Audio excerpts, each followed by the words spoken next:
Hola, muy buenas tardes a todos y todas. Bienvenidos a este programa Más Salud Mental para Todos. Me presento, mi nombre es Cintia Alcocer y les doy la más cordial bienvenida a nuestra emisión número 18 de la segunda temporada de nuestro programa actual. Pues bien, antes de abordar el tema que tenemos programado para esta tarde, quisiera saludar a mi compañero, el maestro Carlos Morgado. Bienvenido, maestro. Hola, maestra Cintia, un placer estar aquí con usted y con nuestra audiencia en un programa más de Más Salud Mental para Todos. Pues hoy tenemos un programa muy especial. Seguimos con la tercera fase de la cruzada de prevención del suicidio, Conecta con la Vida. Y durante el mes hemos estado realizando un sinfín de actividades que están relacionadas justamente con la prevención del suicidio. Así es, maestro. De hecho, hemos estado abordando varios temas, pues ahora sí que por varios de nuestros especialistas de la salud mental. Y bueno, aprovechando también quisiera comentarles que tenemos, a toda nuestra audiencia, ¿verdad? Que tenemos en pie lo que es nuestra carrera de 5 kilómetros, que se llama Conecta con la Vida, que es parte de las actividades que menciona, maestro. Y pues mencionarles, ¿verdad? Que todavía hay oportunidad para los que se quieran inscribir. Pueden hacerlo, de hecho en la pantalla van a observar un número, ahí se pueden comunicar para darles mayor información y si usted ya se inscribió, pues ya puede pasar a recoger su folio aquí en las instalaciones de la universidad. Puede pasar de lunes a viernes en un horario de 10 de la mañana a 6 de la tarde o bien el día sábado de 9 a 3 de la tarde. Fíjate, Cintia, que justamente hablando de lo que es la carrera, en días pasados tuvimos a un invitado muy especial con el que grabamos el siguiente video de invitación para que ustedes lo puedan ver y puedan participar en la carrera. Realmente es una actividad que les va a dejar muy buenos dividendos porque además de hacer ejercicio, de estar con la familia, pues hace y participa uno en una actividad, la verdad, que es muy importante porque está enmarcada en lo que es prevención del suicidio. Así es. Pues adelante con el video, por favor. Vamos.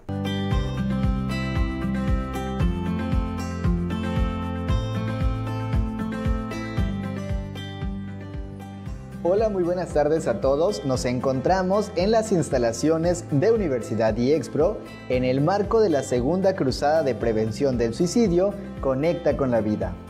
Soy Alejandro Rodríguez y se encuentran conmigo hoy dos invitados muy especiales. Tengo el gusto de saludar a Maribel y a Sammy. Muchísimo gusto, bienvenidos y muchísimas gracias por aceptar la invitación a esta entrevista. Sammy es uno de nuestros corredores que este próximo domingo 27 de agosto portará con mucha alegría un mensaje de apoyo a la vida. Así es que vamos a conocer un poquito de la historia de Sammy, a qué se dedica, en dónde trabaja y cuál es la discapacidad que Sammy tiene.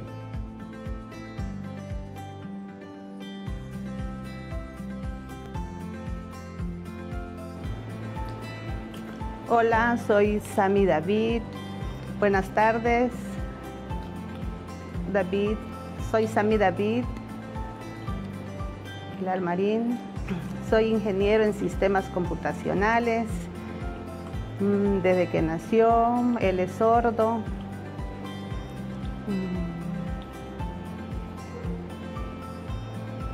No escucha, no habla.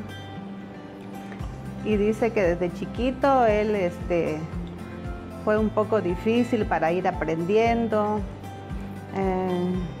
muy pocos de señas, iba aprendiendo los maestros, ellos no querían que hicieran señas, pero él fue aprendiendo más en lo que es señas. Sus maestros dice que muy poco le ayudaban, pero dentro de ellos había maestros que también le iban enseñando poco a poco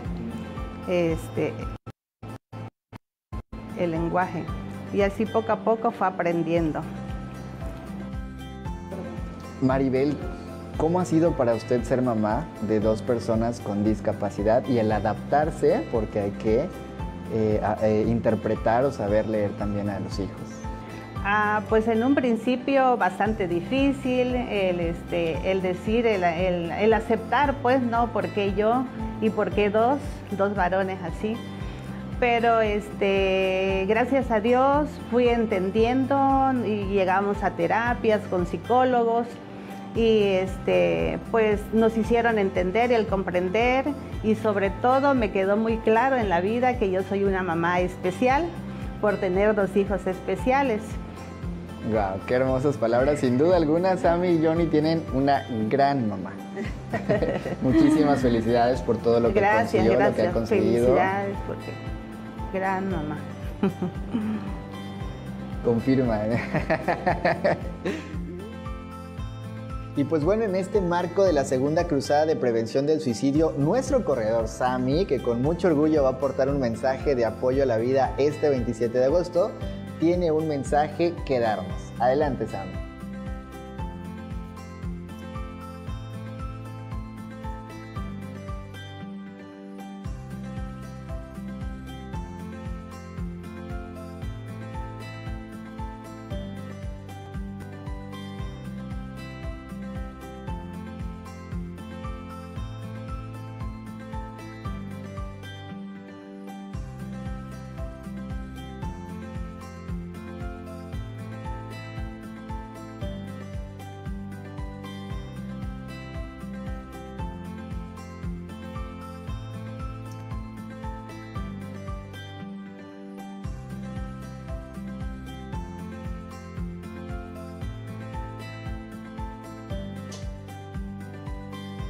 Muchísimas gracias a mí, gracias Maribel por haber acompañado también en esta entrevista. ¿Y qué les parece si hacemos entrega del número oficial que van a aportar nuestros corredores? Porque también va Johnny, va Sammy, va Johnny en esta carrera, así es que hacemos entrega de sus números, Sammy, y para Johnny, por favor. Y son los números oficiales que van a aportar en nuestra carrera de 5 kilómetros Conecta con la Vida. Pero además de esto, Universidad IEXPRO les tiene un pequeño detalle, así es que si me apoya el equipo de staff, vamos a hacer entrega de unos obsequios preparados especialmente para ustedes. Muchísimas gracias. Gracias.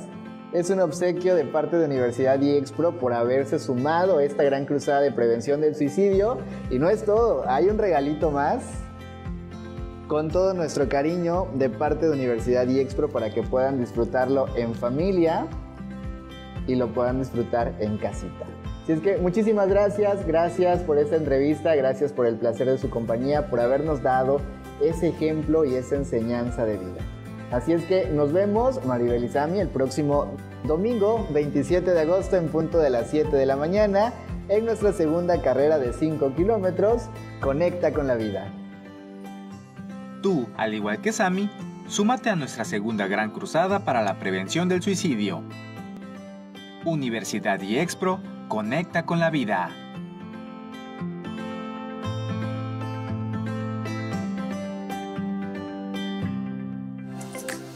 Nuestro invitado del día es el doctor Javier Alejandro Luna Mancilla.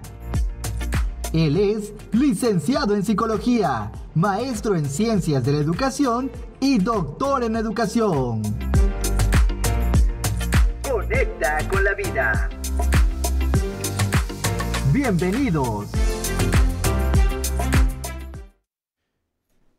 Fíjate, Cintia, ahorita que acabamos de ver el video, que Sammy David va a participar en lo que es la categoría de personas con discapacidad. Él y su hermano, que también tiene una discapacidad, van a participar. Todos los esperamos a todos que participen en esta carrera. Y pues como podrán ya darse cuenta, ya se encuentra con nosotros nuestro invitado especial, que es el doctor Javier Alejandro Luna Mancilla. Él va a apoyarnos el día de hoy con el tema Suicidio, métodos de intervención. Bienvenido, doctor, como siempre, Bienvenido. un placer estar con usted. Gracias, maestro Morgado, gracias, Cintia, que sé que te estás estrenando hoy como parte de tu primer programa, que espero que vengan muchos más, ¿no? Muchísimas gracias, así es. Así que va a ser el padrino, doctor, ¿cómo ve? Muchas gracias. ¿Y cómo está, doctor? ¿Ya listo para Pues muy iniciar con el bien, programa? fíjese que muy contento y a la vez preocupado, porque es un tema de gran relevancia, y preocupado porque hay cada vez una mayor incidencia en las tasas de suicidio. Aplaudo los esfuerzos que hace IEXPRO, por ejemplo, ahora de hacer una carrera con inclusión. Claro. Y cuando me preguntan a mí qué creo del género y demás, y por eso la corbata es tanto alusiva a lo que quiero tocar hoy, Pues inclusión es tratar a las personas como personas.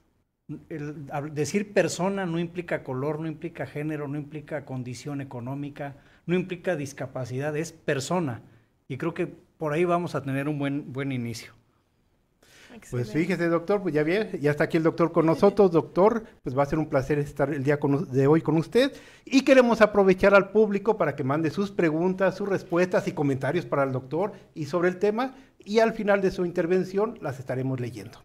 Así es, y pues bienvenido nuevamente, doctor, a un programa más aquí con nosotros. Y pues a mí me gustaría compartirles la reseña del doctor. Él es licenciado en psicología, tiene diplomados en competencias directivas y habilidades directivas y competencias digitales para la educación. Tiene especialidades en administración educativa y habilidades docentes, maestría en ciencias de la educación y un doctorado en educación. Entonces, pues ahora sí que muy reconocido el doctor. Muchísimas gracias por estar ahí. Y docente distinguido de aquí de la Universidad Así es. Yexpro, déjenme decirles que es uno de nuestros principales docentes, de los más queridos de la maestría en Psicología Clínica y de la Salud. Gracias, maestro Borghedo. Pues ya vamos a empezar a entrar un poquito en el tema, doctor, que realmente, como usted bien dijo, es un tema muy importante. Es un tema que realmente es muy complejo y muy sensible a veces de abordar por la situación que se maneja. Pues estamos hablando de suicidio. Pues sabemos que aquí en México y en diferentes países, pues ya es un problema de salud. Y como tal lo tenemos que ir abordando porque realmente hemos visto cómo ha ido creciendo esa tasa de suicidios con el paso del tiempo, y por ahí entre ese intermedio tuvimos, desgraciadamente hace 2 años, la contingencia que tuvo mucha gente en su casa, y eso también contribuyó para esta parte de lo que es el suicidio. Y para ir empezando ya con el tema, le quisiera yo preguntar, doctor, ¿qué es el suicidio? Bueno, antes de abordar suicidio, me gustaría leer una frase brevísima de Jaime Sabines, que es chiapaneco, yo lo admiro mucho como poeta, y él dice la siguiente: alguien me habló todos los días de mi vida al oído, despacio, lentamente. Me dijo, vive, vive, vive. Era la muerte. Es una dicotomía interesante. Claro. La quise leer, más o menos me lo sé de memoria. A veces lo tomo como parte de las metáforas que usamos los terapeutas en consulta. Digo, estamos hablando que la muerte estamos siempre viviendo al lado de ella, ¿no? Porque así es. Cuando nacemos tenemos la seguridad de que vamos a morir, porque no tenemos ni siquiera la seguridad de qué tanto vamos a crecer, si vamos a llegar a adultos, si vamos a tener hijos, etcétera, etcétera. Pero lo que sí estamos seguros, que tarde o temprano llegará la muerte. Es correcto. Ahora, ¿qué es el suicidio? El suicidio es de manera voluntaria terminar con la vida. No hay de otra, es o se quita o no se quita la vida, ese es el suicidio. Es importante concebir que hay también ideación suicida, cuando alguien piensa en suicidarse, ¿sí? Pero no lleva el acto. Y cuando el acto falla, es intento de suicidio. Yo he tenido pacientes que han tenido hasta 4 o 5 intentos de suicidio. Y cuando yo les recapitulo el que, bueno, si han sobrevivido es por algo, descubrimos que así como hay una pulsión de muerte, también hay una pulsión de vida. Claro. Entonces gana este susurro de la muerte, ¿no? Que le dice, vive, vive. Al fin de cuentas la vida pasa, y si uno la quiere o no vivir, pues es cuestión de decisión, es cuestión de actitud. Lo otro, para abordar este tema a mí me gustaría despojarnos de los prejuicios y de muchos prejuicios. No, es que el que se suicida se va al infierno, es que es un pecado, es que, bueno, hay una serie de preconcepciones acerca del suicidio, y lo que menos entendemos es que hay una persona atrás sufriendo y que desea precisamente terminar no con su vida, es terminar con el sufrimiento, terminar con el rechazo, terminar con la falta de aceptación. ¿No? Y fíjese que en esa parte hay muchos conceptos que se manejan erróneamente. La misma familia, como está llamando la atención. Usted acaba de mencionar otro que dijo que mencionó un concepto. ¿Aceptación o rechazo? Ajá, bueno, hay rechazo a veces por parte de la misma familia, y ya recordé cuál era, la parte que te dicen, no lo hagas porque te vas a ir al infierno, porque la iglesia dice esta cosa, o la religión dice esto otro, y lo hacen como una parte, según ellos, de prevención, pero a veces creo que lo que más causa en la persona es ansiedad, ¿no? Más ansiedad, más culpa, y Claro. recordar que la culpa es un factor que agrava y que alimenta precisamente esta necesidad de terminar con el sufrimiento que implica quitarse la vida. Acaba de decir usted algo interesante también en este recuento. No es y nunca será para llamar la atención, ni es para amenazar, no es para chantajear. La gente que se ha intentado suicidar o que está diciendo que va a suicidarse es más pronosticable para que ocurra, ¿no? Y hay quien no avisa y de repente se colgó, se murió, se pegó un tiro, se ahogó, etcétera. Tomó en Chiapas, por ejemplo, es muy común encontrar gente que se dedica al campo que toma los matazacates, los herbicidas, para terminar con la vida. Y otro punto importante, hay gente que no va a decir nada. Tampoco van a decir me voy a suicidar, ¿verdad? De repente la gente dice como que ya no quiero vivir o va y se despide de los demás, pero esos son los más evidentes. Y aquí yo quiero decir que en IEXPRO hay una materia muy interesante, bonita, que se llama conductas de riesgo. Claro. Y esta materia de conductas de riesgo implica estar con un ojo muy avisor a qué comportamientos hay, porque a veces lo más importante no es lo que se dice, sino lo que se hace y el significado que tiene todo esto que se hace. Por ejemplo, alguien que conduce con exceso de velocidad. Por ejemplo, alguien que consume drogas. Cualquier psicólogo lo va a diagnosticar como abuso de sustancias, ¿no? Pero no necesariamente como intento de suicidio. Y yo he encontrado a psicólogos con gran trayectoria que no lo identifican como ideación suicida o como una forma de suicidio progresivo. Personas que consumen azúcares sabiendo que tienen diabetes. Claro. Personas que practican deportes de riesgo, porque al fin de cuentas una conducta de riesgo que puede llevar a la muerte implica poner en riesgo la salud o la vida. Y es lo mismo. Claro, ¿sí? Por supuesto. Así es, qué curioso, ¿no? Lo que comenta, que son varias conductas que a lo mejor vemos y pasamos desapercibidos, ¿no? Y como usted dice, tiene tal vez que ver con este concepto de pulsión de muerte, pulsión de vida, ¿no? Así es. También como estos aspectos más inconscientes. Y fíjese, doctor, que hace un momento comentó un concepto igual que me gustaría que nos ayudara a profundizar ahora sí que hacer la diferencia entre ideación suicida y un intento de suicidio. Ajá. Ideación es aquel que tiene un plan. Aquí hay algo muy curioso también. Yo iba a empezar hablando hoy del Instituto Mental de los Estados Unidos porque es el país que tiene mayor incidencia, pero en suicidio. Pero me gustaría usar datos de México. En México sacaron una muestra de 100 personas, el Instituto Mexicano de Psiquiatría y de Enfermedades Mentales, y descubrió que el 8% han pensado alguna vez en quitarse la vida. De ese 8%, el 3% pensó en un plan. Cuando ya hay un plan, decir voy a llegar a casa, voy a sacar los frascos de medicinas, voy a hacer un paquete, me voy a esconder en mi cuarto. Cuando hay un plan, ya hablamos de ideación. Okay. ¿Sí? Y cuando se traga uno las pastillas o cuando se pega uno el balazo y falla el balazo, ya es un intento de suicidio. Decía yo hace rato a algunos pacientes, uno me decía, doctor, es que fíjese que entré en tal desesperación que yo pensé en meterme al closet, agarrar una cuerda. No sé por qué, ya no recuerdo, dice, yo me metí al closet, cerré la puerta, metí la cuerda, pero no soportó el travesaño, el peso cuando me aventé. Y se apretó tanto el lazo que lo que hice fue jalármelo con mucha fuerza porque la lengua se me salió. Pero entonces cuando respiré sentí algo diferente.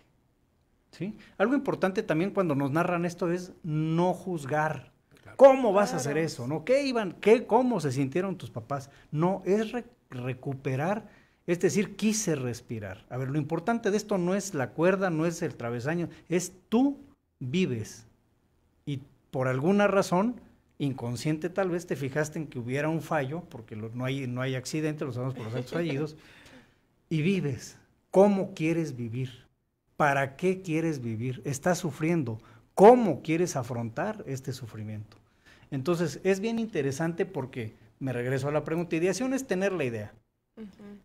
Tener ya una planeación sobre, que es un 3% en México, y mucho ojo, hay un 3% que sí concreta el suicidio. Quiere decir que 3 personas de cada 100 se quitan la vida. 3 personas tienen una ideación y el 8% pensaron alguna vez en quitarse la vida, ¿sí? Ahora, ¿qué diferencia hay porcentual entre quien intenta y quien concreta? No hay datos estadísticos, porque no se sabe. El que no avisó de repente se murió, pero no sabemos si tuvo ideación o tuvo intento. Sí, claro. Número 2, qué bueno que lo pregunta. Hablar de suicidio es hoy por hoy un diagnóstico principal, y yo espero que lo escuchen, sobre todo los psicólogos. Dicen, tiene depresión. Diagnóstico principal, depresión. Dice que está sufriendo, que no le encuentra sentido a la vida, que pues ¿para qué va a vivir?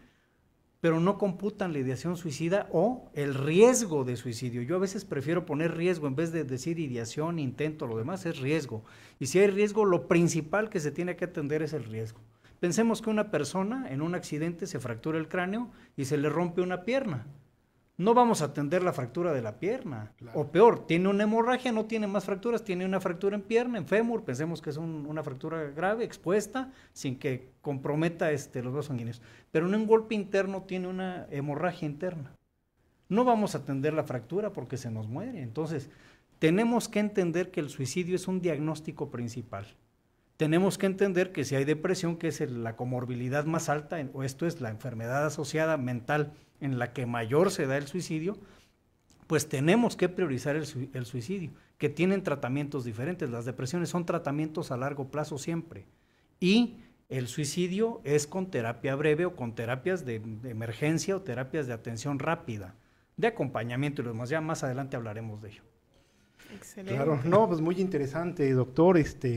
Mencionaba algunas cosas que realmente yo creo que al público le está llamando mucho la atención, porque has dicho algunas cosas, ¿no? Tenemos algunas ideas falsas de lo que es el suicidio, hemos creado conceptos erróneos, hemos considerado esto quizá como una situación que no puede suceder en la familia, creemos que a todo el mundo le puede suceder menos a nosotros. Y también mencionó algo muy importante, la observación. Yo creo que tenemos que aprender a ser más observadores para poder identificar a esta gente que puede tener desde una idea hasta un intento de suicidio, ¿no? Y aquí cabe la siguiente pregunta. ¿Quiénes están en mayor riesgo de suicidarse? Mire, yo había hecho una lista originalmente, aquí la traigo, pero actualmente hay algo que es importante y ahí va a salir lo de la corbata. Cada vez hay más personas que no tienen una aceptación propia porque además hay estándares sociales, ¿no? En este mundo capitalista tengo que tener cierta altura, cierta edad, ciertas características físicas, cierto nivel económico y cierta afiliación de género, ¿sí? Por eso hablaba yo de que una persona es una persona independientemente de... Las tasas de suicidio se exacerbaron después de la pandemia de COVID, por la falta de relaciones sociales, etcétera. Pero también dejaron muy claro que este rechazo por cuestiones de identidad, concretamente a personas que tienen una inclinación homosexual, por ejemplo, lésbica, entre otras condiciones que puedan haber, han preferido quitarse la vida porque es duro para ellos no ser aceptado básicamente por sus padres. Entonces ahí va una recomendación para los padres. Quien tenga un hijo no está sujeto como padre a inculcarle el género que el padre quiera. Y lo mejor que le podemos dar a nuestros hijos no son las cosas materiales, es estima, primero que va la valoración de los padres hacia los hijos para que ellos puedan construir su autoestima. 2, aceptación desde niños o niñas, ¿no? O el género que luego quieran adquirir, para que con esta aceptación ellos construyan su autoaceptación. Algo que me llama la atención es que las personas ciegas, por ejemplo, no hablan en primera persona, y es porque no pueden reconocerse en un espejo. Pero a las personas que sí nos podemos ver, pues digo yo, y el yo tiene una connotación de imagen. Cuando esta imagen es positiva, es valorada y además hay un autoconcepto fuerte, es muy difícil que alguien se suicide, pero depende, decía yo hace rato, principalmente de los padres. Número 2, personas que sufren bullying. El bullying ataca a cualquier persona que sea discriminada. A mí me encanta dar clases también en educación especial en esta misma universidad, porque muchos de los proyectos que hacen nuestros alumnos son sobre inclusión.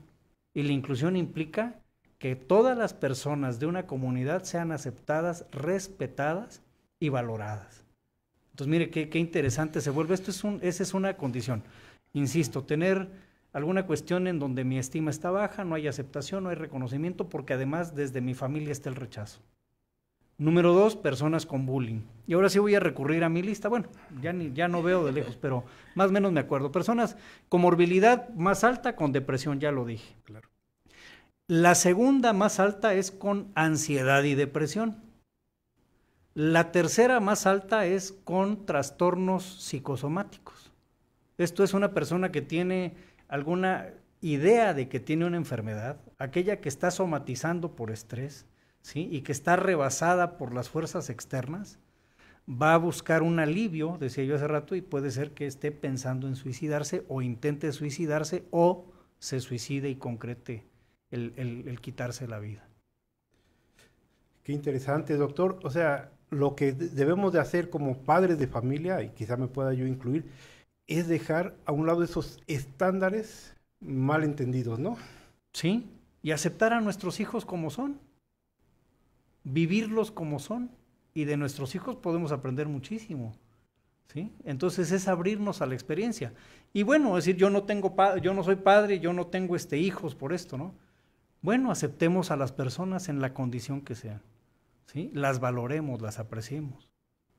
Perfecto. ¿Sí?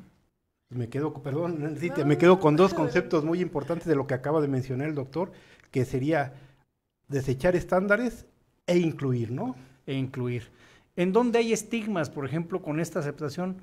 En nuestra cosmovisión y en la religiosidad, sobre todo del mundo occidental, que es al que pertenecemos, está satanizada la vida sexual. Entonces, imagínese a alguien que ha sufrido abuso sexual, ya sea por... Vamos a dejar el abuso sexual desde la palabra, desde el acto sexual, que puede ser desde el manoseo hasta la violación, para que yo no sea más específico, creo que queda muy entendido. Estas personas, yo he notado, porque además remito de repente pacientes, últimamente he descargado un poquito ya la parte del consultorio, pero siempre me encantó, una tasa alta de personas que sufrieron abuso sexual, no necesariamente se suicidan, pero curiosamente desarrollan esquizofrenia o psicosis. ¿Qué quiere decir esto? Que de alguna manera el yo se fragmenta. Esto es esta conciencia de mí mismo, no acepta esta parte del abuso sexual y se descompone, se fragmenta, se rompe, ¿no? Hay una ruptura con la realidad y vivo en una realidad aparte, que es preferible al suicidio. De hecho, Carl Rogers dice que antes de suicidarse es preferible cualquier trastorno mental. ¿Sí? O sea, que es como un mecanismo de defensa. Es una especie de mecanismo de defensa. Entonces, personas que han sufrido violación o abuso, personas con depresión, personas que viven en un entorno familiar con violencia. Sabemos con COVID, van a decir, bueno, ¿por qué se exacerbó? No necesariamente por este aislamiento, pero sí porque en el aislamiento se incrementaron dos cosas, la violencia intrafamiliar y el consumo y abuso de alcohol, ¿sí? Y el alcoholismo también es otro factor que predispone la violencia, pero además algo que tenemos que tener claro es que en un diagnóstico no solamente se da la violencia, en las familias con violencias a veces se da el abuso, en las familias con violencia también se dan las relaciones con poco o falta de apego. En las familias con violencia también se dan estos vínculos de ambivalencia, ¿no? De amor y odio muy fuertes que hacen que cuando me están odiando yo me sienta totalmente desaceptado, me sienta totalmente fuera de lugar, yo no deseo estar en esta familia y a veces lo más fácil no es pensar en irme, es pensar en para no estar, mejor desaparezco para ellos. Aguas con los mensajes que también decimos desde niños, no sirves para nada, eres un inútil, qué bueno fuera que desde que llegaste se me complicó la vida, es que por tu culpa yo era una mujer esbelta y ahora mira, me puse gordita desde que te tuve entre mi vientre. O no falta el padre o madre que le dice que su hijo fue no deseado, ¿eh? Entonces ahí, cuidado con lo que decimos, porque eso a la larga puede hacer mella. Mi papá decía algo que es muy importante, es la mejor palabra es la que no se dice. Si va a ser para herir, para juzgar, mejor abstengámonos de hablar. Yo así pienso, ¿eh? Y si va a ser para construir, y claro, de forma respetuosa, podemos decirle a alguien que está fallando, ¿verdad? Sobre todo si son nuestros hijos. Sí. Sí, por supuesto, y ahora que menciona esto, pues recalcar, ¿verdad? También la empatía creo que es un concepto importante en cuestión a decir, bueno, yo sé tal vez que no estoy en tu lugar, pero sí reconozco que eres una persona, ¿no? Y como todos tenemos diferentes historias y todos tenemos algo que contar siempre, ¿no? Y ser escuchados también es importante. En este sentido, doctor, ¿cuáles son los principales factores de riesgo en el suicidio? Mire, hay muchos, y me voy a volver a salir un poquito del guión, dado que hablaba por ahí de Erich Fromm, el maestro Morgado. Algo que él ya veía desde hace aproximadamente un siglo era que las personas empezaban a ser relevadas por las cosas. Y lo otro, a partir de el tener, esto es, entre más dinero tengo, más cosas tengo, más bienes tengo, más soy, ¿sí? Eso no llegaba a México porque finalmente las personas aquí pues teníamos una camisa que nos servía para todos los días, una muda para la feria, que se compraba tal vez solo para feria, para los domingos, sí. Y no estamos preocupados por cambiar de coche cada año ni por lo material. Entonces Fromm se da cuenta que el tener ser implicaba tener un valor, sobre todo social. Pero las personas que no tenían, él decía que no había problema, pero que a futuro iban a empezar a tener estragos, depender de las cosas. Yo conozco personas que por negarle a su hijo algo se han suicidado, o personas que porque no cumplen una expectativa social, económica de darle un coche o se sienten menos y se vuelven replegados. Tenemos que recuperar en primer lugar yo soy por lo que soy, por mi interior y por este valor de persona, ¿sí? Porque a mí me confiere el ser persona la dignidad humana, y como ser humano soy un ser único, irrepetible, que existo y que quiero existir, ¿sí? Y no existo a partir de mis bienes, ¿sí? Porque finalmente no valgo respecto a lo que tengo, sino respecto a lo que soy. Y eso también se construye desde la familia. Yo recuperaría un poquito más eso y vamos a ir intercalando algunos otros aspectos del guión con mucho gusto. Sí, claro. De hecho, ahorita que mencionaba eso, doctor, viene a mi mente un caso pues muy particular que se vio en este año de una si no mal recuerdo, fue un adolescente que ya ahora sí que efectuó el intento suicida, pero fue por esto, ¿no? Porque no le permitieron, si no mal recuerdo, tener un lucir como su artista favorito.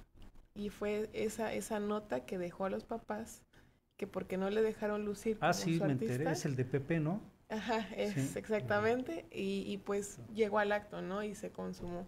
Entonces viene creo que también de esto pues de salirse o más bien ni siquiera tener estructurado el yo, ¿no?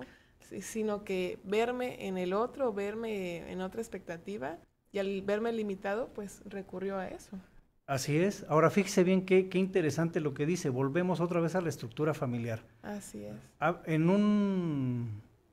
una conferencia aquí en IEXPRO, no recuerdo ahora la ponente, voy a acordar, a veces se me olvidan los nombres, pero decía algo muy importante y hacía una pregunta, incluso yo participé y aprendí obviamente de esa conferencia aquí en IEXPRO, que si los niños de ahora están más consentidos que los de antes, y yo erróneamente pensaba que sí, y en esa conferencia aprendí que no, porque ahora los niños, y me gustaría, creo que es pertinente hablarlo, ahora los niños tienen cosas, papá trabaja para darle cosas. En tener ser que ya Fromm se adelantaba hace muchos años, en los 60 creo que estuvo en México, no lo recuerdo bien, haciendo estudios sociales.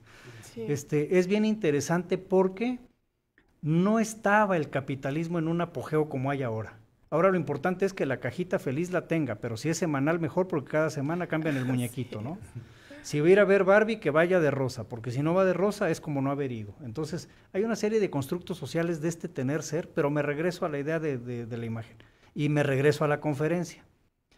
Ahora no solo papá trabaja como proveedor, ahora también mamá trabaja. Y lo que menos les queremos dar es un hermano para que aprenda a perdonar, a convivir, a socializar. Si es hijo único, mejor para darle todo. pero le damos todo lo material, pero no la calidad de tiempo, pero no el contacto emocional, pero no muestras de afecto, pero no cultivamos este vínculo. Y bueno, me regreso a lo que decía la ponente en esa ocasión. Los niños de ahora son menos consentidos que nunca, porque lo que sí necesitan, que es tiempo, que es amor, que es calidad de convivencia, no lo tienen, porque además cuando papá llega por darle la moto del año, por darle la cajita feliz, que supuestamente lo va a hacer feliz, lo está llenando de amargura porque llega cansado, estresado, y con estrés contestamos mal, con estrés queremos dormir, con estrés somos intolerantes, pero además como hay un complejo de culpa que está estudiado por la psicología, compensamos dejándolo hacer lo que quiera y no le ponemos límites. La ausencia de límites está llevando también a este empoderamiento y esta falta de tolerancia a la frustración. Exacto. Se frustran y por nada deciden quitarse la vida, por ejemplo. Exacto, sí, toda la razón, perdón, toda la razón, doctor. Creo que ahora sí que es muy amplio, ¿verdad? Como usted menciona, hablar también de suicidio infantil, pues conlleva a hablar también de la estructura familiar, de los límites, pues ahora sí que del tipo de crianza, ¿no? También que se puede llegar a tener. Y pues muy interesante, doctor. ¿Qué opina usted, maestro? Pues vamos una y otra vez a la parte fundamental de lo que es la estructura familiar, ¿no, doctor? Así es. Realmente, si no está bien la estructura familiar, vamos formando un chico con ideas erróneas que en algún futuro va a tener algún tipo de problemática. Y ahí yo creo que es importante que la audiencia también tome en consideración esta parte de cómo debemos de replantearnos la parte familiar, ¿no? Como padres, como hermanos, como familia. ¿O no cree, doctor? Así es, así es. Fíjese que creo que es muy pertinente hacer este tipo de eventos en redes sociales, porque seguramente le va a llegar el mensaje a alguien. Claro. Y cuando es en la familia y cuando es un niño, bueno, la responsabilidad está en los padres, pero no olvidemos que conforme vamos creciendo, la responsabilidad es nuestra. Y es donde ya no se vale decir, es que porque mi papá o mi mamá o por lo demás. Yo qué tanto quiero hacer por mí. Y hablaba yo de la actitud hacia la vida, el dolor, la misma muerte, ¿no? El querer vivir, qué tanto yo defino. Ahora, algo importante que hay es que en la depresión no es una cuestión de actitud. Claro. Lo voy a aclarar para que luego no digan, es que mira, échale ganas, el doctor Luna dijo, se ve que sabe, y él dijo que pues si tú te pones las pilas y quieres cambiar y ser positivo, vas a ver positivo. No, las personas con depresión tienen una condición que les impide ver bonita la vida, ¿sí? Si tú le dices, mira, los globos están muy padres, brillan, él va a decir, está contaminando con el plástico, ¿sí? Es que qué falta de conciencia, ¿por qué poner eso? Decir, oye, qué negativo eres, qué pesimista. No pueden ver de otra forma. Por eso una de las formas de atender a las personas con depresión cuando cumple con un cuadro diagnóstico de depresión desde estos esquemas de distorsión cognitiva, por ejemplo, es desde la terapia cognitivo-conductual, pero mucho ojo, no todos los diagnósticos se basan para la depresión en lo cognitivo-conductual. Hay algunas que tienen que ver con aspectos más de fondo, que están en el pasado y hay que resolverlo. Hay duelos no resueltos. Tal vez se trabajen con logoterapia y con, ¿cómo se llama? ¿Cuando es de muerte? Tanatología. Y con tanatología. Me decir, oye, pero está vivo, sí, pero hay que buscar todas las alternativas, además del ataque rápido. Sí. No, pues qué interesante, doctor. Ha hablado de varios factores, hemos hablado del factor familiar, social, económico, cultural, de salud. Y quisiera yo preguntarle, además de todos estos factores que hemos analizado, ¿hay crisis naturales o aspectos en la vida de las personas que incrementen el riesgo de suicidio? Sí. Además, fíjese bien, usted ahora que menciona y recapitula todos muy bien, estaríamos hablando de los trastornos mentales. Y ahorita doy respuesta a las crisis. En la sociedad no se cree que alguien tenga una enfermedad mental o que por una enfermedad mental tenga que incapacitarse. Tendríamos que entender que una enfermedad mental sí incapacita a las personas y sí requiere atención. Número 2, las crisis. Hay básicamente 2 momentos de crisis durante la vida. Una se da en la adolescencia, ahí están estas crisis de identidad.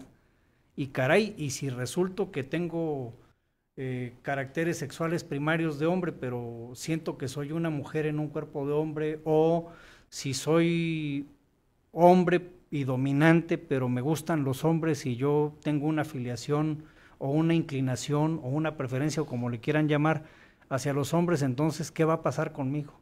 ¿Sí? ¿Y qué pasa conmigo?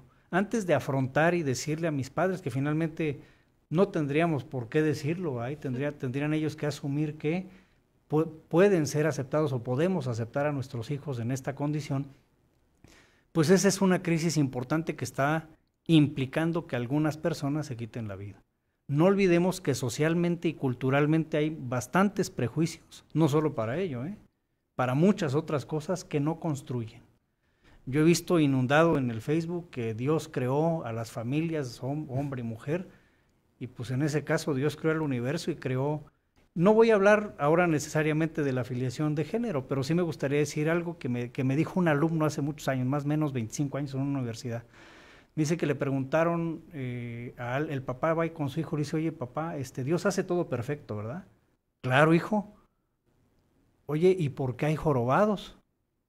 ¿Verdad que ahí él se equivocó? No, hijo, Dios hizo un jorobado perfecto. Es un perfecto jorobado. Entonces, si esto lo llevamos a lo demás, yo creo que pudiera aplicar. No me voy a meter en cuestiones de teología ni de Dios, porque creo que no es el tema y no quiero herir susceptibilidades, pero algo que hay en la misma religión en las religiones en general, tanto orientales como occidentales, es el amor al prójimo. Claro. El amor al prójimo. Y amor es aceptar, es valorar, es comprender, correcto. Es ser empático, como decía. ¿Sí? Eso es el amor al prójimo. El amor no es decir te amo, es aquel que se traduce en hechos. ¿Sí? Es aquel que se traduce en un valor depositado en el otro. Entonces, desde ahí creo que tendríamos mucho que hacer. La segunda crisis importante es una crisis que se da aproximadamente entre los, ¿qué será? 40 años, varía, ¿no? Que sea los 40, cuando uno hace un recuento de ¿será que estoy casado con la pareja que me conviene, la que me gusta? ¿Será que quiero cambiar de vida? ¿Estaré en el trabajo que realmente me gusta? ¿Soy productivo? ¿Será que estoy siendo el hombre que quiero ser, la persona que quiero ser? De que muchas personas se divorcian, cambian de trabajo, renuncian, pero si la crisis es muy fuerte y no pueden con toda esta fuerza que hay de todo esto que no quiso hacer, las personas pueden decidir quitarse la vida. ¿Sí? Entonces, claro que hay crisis naturales, hay crisis además que se dan porque uno pierde a la familia, hay crisis que se dan que uno no puede afrontar el dolor, ¿sí? Por un desastre, y tanto estos factores naturales como genéticos como artificiales pueden inducirnos al suicidio. No, pues qué interesante, doctor, realmente.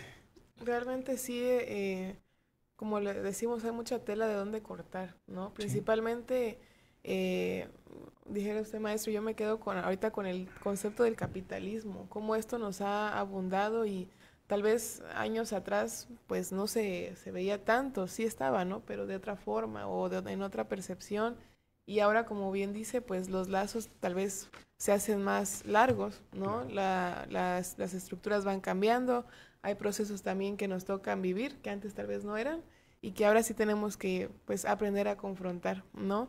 Dentro de estos pues retos, si lo podemos llamar así, pues también hablamos de los mitos, ¿no? Que hay muchos mitos en relación al suicidio, pues en algún momento salió lo de pues te vas a ir al infierno, ¿no? Cuestiones también relacionadas a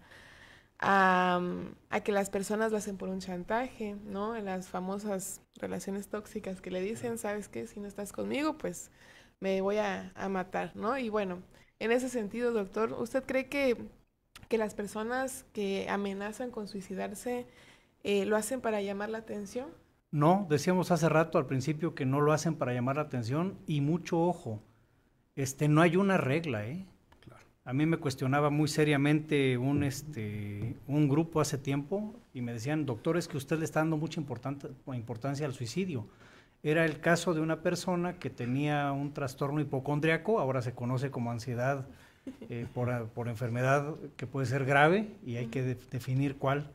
Y algo curioso e interesante es que dentro de la narrativa del caso, porque todos llegaron al diagnóstico, hipocondría o trastorno por ansiedad por enfermedad, y nadie me refirió suicidio.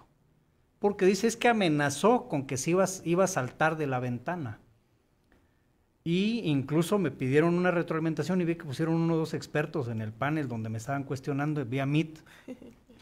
Decían, ¿por qué usted dice que hay riesgo de suicidio si solo amenazó con tirarse por la ventana? Y es una persona que tiene un trastorno de personalidad límite, además de la supuesta hipocondria. Dije, muy fácil, porque nunca se sabe cuándo va a poder. Entonces me dijeron, ¿usted nos garantiza que se va a tirar entonces? ¿O que eso es intento de suicidio o ideación suicida? No, les dije, yo no les puedo garantizar. Entonces dije, a ver, pero así como yo estoy siendo honesto con ustedes, ¿ustedes me pueden garantizar que no se va a tirar de la ventana? Que es la primera idea suicida que tiene, ¿no? No, doctor, pues no. Es una moneda al aire. Claro. Entonces no podemos saber nunca, no hay una estadística y no puede haberla porque, insisto, hay casos consumados que no tuvieron primero una amenaza. ¿Sí? Entonces yo sugiero que cuando hay chantaje, si pensamos en un chantaje, o cuando vemos estos signos que sin que se verbalicen están indicando que puede haber alguien con esta tendencia, lo canalicemos a psicoterapia. Claro. ¿Sí? Le brindemos apoyo, no lo juzguemos, que sepa esa persona que cuenta con nosotros. Eso es lo más importante. Ahora, dentro de estas crisis hay crisis financieras. Alguien que debe en el banco, alguien que tiene deudas, alguien que no puede recuperarse financieramente. Yo conozco 2 casos que consumaron el suicidio, que tienen que ver también con estos patrones y estos prejuicios sociales. Uno era cabeza de familia, un señor próspero, muy próspero económicamente en San Cristóbal de las Casas. De repente decidió darse un balazo. Ya no pudo le ganó el mercado otra empresa, tenía compromisos económicos fuertes. El hombre cree que tiene que ser proveedor. El hombre cree que tiene que aguantar todo. El hombre cree que no puede expresar sus emociones. El hombre cree que tiene que ver cómo resuelve a costa de su propia vida. Dentro de este movimiento feminista y de las nuevas masculinidades hay cosas rescatables. Esta es una de ellas. Los hombres no tenemos que soportarlo todo. Los hombres podemos confiar, si tenemos una pareja, en nuestra pareja y repartir carga. Así como ellas tienen que repartirla con nosotros, ¿no? O la pareja que tengamos tiene que compartir y cooperar, hacer una vida en común. 2, si a mí me hubieran dicho, oye, entre tener a tu papá y tener una moto del año, ¿qué prefieres? Yo a mi papá. ¿Sí? Yo a mi mamá, o sea, definitivamente. Entonces, hay quien pudiera tener una respuesta diferente, ¿no? Entonces había que cuestionarnos como padres. La otra, y hablando de estas crisis y retomando un poquito el aspecto que no he abordado, los hombres tienen tasas más altas de suicidio y las formas de suicidarse son diferentes en los hombres que en las mujeres, ¿sí? Aunque no hay una estadística, insisto, los hombres, si son vanidosos, prefieren darse un tiro en el corazón, por ejemplo, y las mujeres prefieren más cosas que no les dañen su imagen. Hasta el final son vanidosas, ¿sí? Por ejemplo, tomando algún veneno, por ejemplo, o cortándose las venas, ¿sí? En la muñeca, ¿sí? Los hombres, por ejemplo, pueden incluso darse un tiro en la cabeza para ser más contundentes, aunque eso los desfigure. Son más violentas, ¿sí? ¿no? Son muertes más violentas, Sí. Son muertes más violentas. Mire, doctor, pues qué interesante. Fíjese que hace rato platicaba usted de que la audiencia, obviamente ya se dio cuenta de que estamos frente a un experto que conoce sobre el tema, que ha manejado varios aspectos muy importantes, dentro de ellos cuáles son los signos de advertencia, pero también tenemos dentro de nuestra audiencia mucha gente que no conoce del tema y que quizás sería muy viable que usted les pudiera platicar cuáles son los signos de advertencia del suicidio, quizás los que sean más perceptibles. Ajá. El primero, si yo veo que mi hijo se está encerrando en su cuarto, no quiere salir. Si veo que ha dejado de arreglarse, si veo que de repente se pone la misma ropa seguida, si veo que ha dejado de tener amigos, si empieza a tener signos de introversión, ahí hay un foco rojo. O sea, no, si veo que está perdiendo peso, esto es, si está dejando de comer, está enflacando. Al contrario, si veo que está engordando, o, bueno, no mi hijo, mi hija, ¿no? La persona que pueda estar engordando, que tenga sobrepeso. Si veo que casi no sonríe, ¿sí? Si veo que empieza a despedirse de alguien, ¿sí? De repente no falta que no, oye, mira, vengo a despedirme, para mí tú fuiste una persona muy interesante, y no va a viajar, se está despidiendo porque tal vez esté tramando algo. Muchas veces, ojalá pudiéramos darnos cuenta de estos signos. Precisamente es el descuido de los padres cuando dependen de los papás, adolescentes o niños, y no nos damos cuenta hasta que llegamos a la recámara y el hijo está muerto, o ya no llegó, desapareció. Cuando son adultos, personas de la tercera edad que han perdido, por ejemplo, sus bienes, que ya no tienen hijos, se dejan morir, y esa es una forma de suicidio, ¿sí? O sea, igual dicen yo ya hasta aquí porque ya cumplí con mi meta, o simplemente hay desgano, hay descuido, hay signos de abandono, de falta de higiene, de falta de cuidado en la ropa. Esos son foquitos rojos que se están prendiendo. Personas que están en crisis o que tienen enfermedades mentales, por añadidura tendríamos que pensar que aunque no digan ni tengan signos, puede estar bien bañado, dice el doctor se equivocó porque estaba bien bañado, era productivo, y de repente, pero padecía algún trastorno como esquizofrenia, psicosis, depresión, trastornos de personalidad, paranoia, por ejemplo, obsesión compulsión, abuso sexual, exceso de consumo de drogas. Por default tendríamos que pensar que esa persona es propensa a suicidarse. Estamos hablando que estos signos tienen que ser principalmente vistos por alguien cercano a la familia, ¿no? O algo, bueno, un familiar cercano o una persona cercana, ¿no? Un amigo, la pareja. En el trabajo también podrían identificarse este tipo de signos. No en todas las sociedades. ¿Por qué? Porque, por ejemplo, hay sociedades en donde no hay ningún vínculo o no hay ninguna relación con los compañeros de trabajo. Por ejemplo, en países como Alemania, por ejemplo, Holanda, por ejemplo, ¿qué diríamos? Inglaterra, o personas que por sí puedan tener cierto aislamiento, sean más selectivas, no hay incluso para México.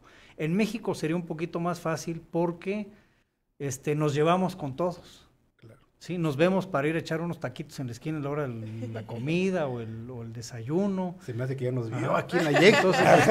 He visto, sí, en las cámaras que tiene Yexpro, y veo que aquí además ya pusieron una tienda de taquitos en la esquina y veo que puede ser muy atractivo. Sí, veo que ya está la vendimia, entonces se ponen de acuerdo para comer juntos, tomarse un cafecito en los comedores. Yo he visto mucha armonía en las horas de alimentos en la universidad. Y de repente, oye, ¿por qué no viene el Icona, no? Porque así le dicen sus amigos de por otros lugares. ¿Por qué no viene, no? Algo está pasando, hay que ver qué está pasando. COVID vino también a exacerbar las muertes porque dejó fallos, dejó desempleos, dejó estas crisis económicas, ¿eh? Claro. Entonces hay mucho ojo con ello. Oh, pues qué interesante.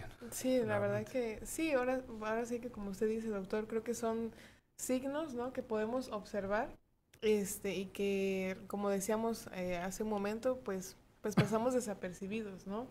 Y algunos otros más evidentes que también habrían que tomarlo en cuenta, ¿no? En todos los aspectos, familiar, de amistad, pues incluso en la pareja, ¿no? En el trabajo. Y bueno, ahora sí que retomando también, como usted decía hace unos minutos, que muchas veces los papás, incluso, usted bien lo dijo, pueden llegar, abrir el cuarto y encontrar a su hijo o a su hija, pues ya, ¿no? Ya, pues en un estado, ¿verdad? Ya, donde ya suscitó el suicidio. Y yo le preguntaría en ese sentido, de los niños, de los adolescentes que también tienen este riesgo, de los adultos que a lo mejor tienen un trastorno, ¿verdad? Que hemos platicado, de las crisis de los 40, de los adultos mayores. En este sentido del ciclo de la vida, ¿cuáles, o más bien cómo difieren las tasas, de suicidio entre diferentes grupos de personas? Realmente no hay un estudio contundente, pero sí se sabe que diferentes culturas tienen diferentes incidencias, diferentes razas, diferentes religiones, diferentes grupos coetáneos marcan diferencias en esta propensión al suicidio. ¿Sí? Por ejemplo, no es lo mismo ser mujer en México que ser mujer en Alemania. No es lo mismo ser mujer soltera que ser mujer con pareja. No es lo mismo ser mujer madre con 3 hijos o 4 que no tener a ningún hijo, ¿no? Y yo no estoy diciendo con eso que la que no tiene hijos no se va a suicidar y la que tiene 10 sí, porque ya no puede con la carga. Igual y esos 10 son su sentido de vida. Y eso es, por eso decía yo, no hay un diferencial que nos indique. Lo que sí sabemos es que es diferente en las mujeres que en los hombres. Por ejemplo, lo que decíamos, cómo se suicidan. Por ejemplo, en cómo vivimos, ¿sí? Cómo afrontamos el dolor. Número 2, en diferentes culturas, es diferente. Claro. Por ejemplo, Estados Unidos y Alemania tienen las tasas más altas de suicidio del mundo. Ajá. Y en México, aunque son relativamente bajas, se están empezando a disparar por las crisis económicas, la inflación, la devaluación de la moneda, lo difícil que es conseguir trabajo y un trabajo bien remunerado, que además te haga sentir bien perteneciente a la empresa y lo demás. Sí. Entonces, esos son factores que inciden. Imagínese la frustración de alguien de llegar a los 40, porque me he centrado mucho tal vez en el papá y los hijos, ¿no? Sí, yo creo que en esta crisis, pues yo conocí el segundo caso que me quedé, que también yo soy de San Cristóbal de las Casas, una persona que uno lo veía próspera, joven, próspero económicamente, yo diría muy próspero económicamente, y con una pareja muy guapa, con no recuerdo si 3 o 4 hijos, cualquiera decía es una familia modelo.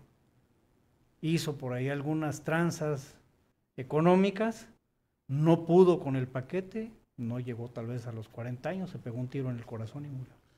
Claro. ¿Sí? Estamos hablando no de un hijo, estamos hablando de un padre de familia, aparentemente próspero, simpático, educado, con un despacho próspero también, que finalmente él pudo decidir solventar las deudas.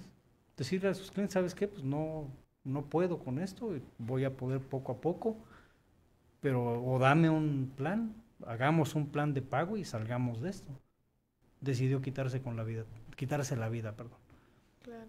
Entonces, hablo en una cultura machista como México. Tal vez habrán culturas en las que el peso financiero no sea relevante, o habrán países en las que si tú no tienes empleo, bueno, el Estado te da un apoyo económico en lo que te consigues un empleo, ¿no? Yo sé que en Alemania eso existe, pero tampoco es para cada rato. Sí, por supuesto. Tú lo pides una vez, te consiguen un empleo y te tienes que desempeñar. Si lo pierdes, no te dan más un apoyo, porque no están para andar alimentando holgazanes. Y ahora que menciona esto, doctor, igual se me viene a la mente el famoso Club de los 27. No sé si lo has escuchado. No, pero si me invitan, voy con mucho gusto. Ay, no, doctor. De los 27 años de servicio. Que platicábamos, no que anda cerca de los 27. No, precisamente para invitarlo, porque pues es de estos famosos que llegan a los 27 años y deciden terminar con su vida.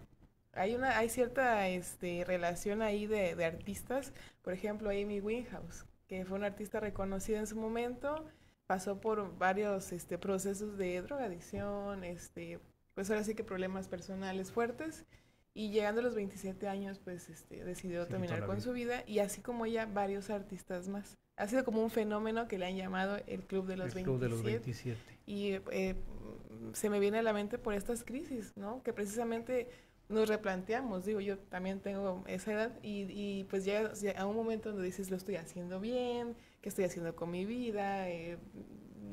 No, todas estas partes de la presión social, ¿no? Ajá. Pero también lo saco a tema por lo que comentaba, ¿no? Que depende mucho de la cultura, de la zona, ahora sí que de donde tú estés parado va a depender también las tasas de suicidio. Del suicidio. Veamos que hay un factor importante. Generalmente, bueno, no estoy diciendo que todos los artistas, porque no quiero estigmatizar, y de eso estamos hablando, de no hacerlo. Sí. Pero en esos medios la generalidad es que hay drogas, y hay drogas en abundancia. ¿Sí? Lo otro, uno vende en esos casos su físico. Yo por eso decidí ser docente, ¿no? Porque imagínense si hubiera yo de mi físico. Entonces vivimos más de otras cosas, pero no de nuestro aspecto personal, no del carisma que tengamos, no del cuerpo esbelto como lo quieren pretender ver que es lo deseable, ¿no? Entonces esa gente sí. Y bueno, con los excesos está esta conducta de riesgo, que pues una sobredosis, una sobrecarga de trabajo más la sobredosis, pues viene un infarto y es más fácil quedarse a la mitad del viaje, de manera intencional o consciente o voluntaria o de manera involuntaria o de manera inconsciente, ¿no? Así es. Pues fíjate, doctor, que me acaban de hacer sentir viejo cuando dijo lo de los 27. El doctor habla de 27 años de servicio, yo ya también ando por ahí, por los 20 y tantos. De por sí, decía hace rato el doctor, ya me veo bastante maltratado y ahorita lo acabo de observar que es correcto. Pues, mire, hablando de los 27 años de servicio que planteaba hace rato, me imagino que es muy similar el tiempo que tiene ya en servicio, pero como terapeuta. Ajá. De su experiencia, que pues, obviamente ya es muy vasta, ya nos platicó que ha tenido casos de suicidio. ¿Cuáles son los casos que ha tenido más relevantes que le ha causado quizá un mayor impacto? Híjole, mire, francamente, cuando ha habido suicidio, a mí me pone el foquito en alerta, pero afortunadamente, digo esto, ninguno de mis pacientes se ha suicidado. Ah, qué bueno. Yo creo que sería muy doloroso para mí saber que alguien llegó a pedir auxilio y que no le pude atender de manera correcta, ¿no? Hay un acto que está en la historia de Freud, que ese sí me impactó cuando lo vi. Freud desarrolla toda esta teoría del Edipo precisamente a partir de que uno de sus pacientes se suicida y él se queda con la culpa, ¿sí? Y obviamente él no, hay quien lo juzga, por eso es que él debió de, pues, si el primer terapeuta del mundo era él, y tener todas las cartas bajo la manga no podía, ¿no? Claro. Entonces, algo que queda claro es que este paciente que se le denomina Carl se suicida porque en una hipnosis que Freud le realiza, y eso es lo que me impactó a mí, que cualquier paciente se me podía suicidar, ¿no? Y que yo no quería estar como Freud con la culpa hasta que me muera. Le hace la hipnosis y él se da cuenta a partir del análisis que él odia a su padre y que quiere matar a su padre porque se enamora de su madre en este complejo edípico. Y entonces Freud se turba ante esta situación, le quita la hipnosis, lo regresa a un estado consciente y después de reflexionar, porque Freud era muy reflexivo, tenía muchos defectos, por supuesto, pero tenía grandes virtudes, va y pregunta por su paciente. Porque el paciente le dice, antes de aceptar lo que tengo, preferiría yo volverme loco o suicidarme. Y el suicidio, insisto, no tiene que ser una pistola, una daga, un veneno. Va y pregunta por el muchacho y le contesta el mayordomo, aquí vivía, sí, pero ya no está. ¿Por qué? Porque lo internaron en un hospital psiquiátrico y murió de neumonía. O sea, estaba tan trastornado que enloquece o se sentía enloquecer. Voy a decirle así, lo correcto es, tal vez tuvo un brote psicótico, esa es la palabra técnica, y estando en el hospital, ante toda esta adversidad que vivía, enferma de una enfermedad mortal para la época. Estamos hablando de 1910 más o menos, 1915. ¿Sí? Enferma de muerte y Freud se queda con esa culpa. Ahora, sí he tenido casos que son impactantes, ¿no? Por el hecho de decir, me colgué, tomé veneno, afortunadamente me descubrió alguien y me llevaron al médico, me hicieron un lavado. Y yo procuro ser muy objetivo cuando estoy ahí, centrarme en las partes sanas de la persona. Yo creo en estas partes sanas y le pongo más atención a la parte sana que a la enferma. Yo creo que eso es parte del que no me haya impactado tanto. Ha habido otros casos que sí me han impactado, de aborto, por ejemplo, pero creo que no es el tema hoy. ¿Qué consejo le daría a terapeutas más jóvenes? A terapeutas más jóvenes, que lean a Viktor Frankl. Viktor Frankl, habla de estas actitudes hacia la vida y la muerte.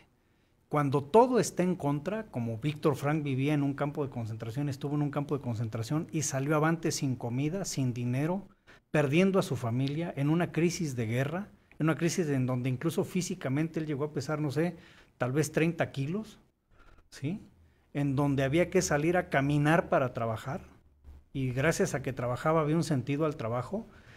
Yo veo que uno de los grandes maestros en donde podemos escarbar estos sentidos de la vida, de la muerte, del dolor, de la enfermedad o del trabajo, es Viktor Frankl.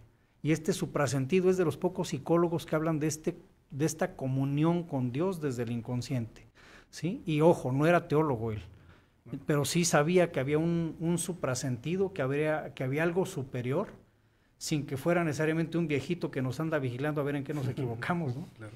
¿Sí? O un hombre azul que está sentado en flor de loto, no. Él pensaba que había una energía mayor. Entonces, yo sugiero que lo lean, es muy interesante porque además nos habla de actitudes. Y algo que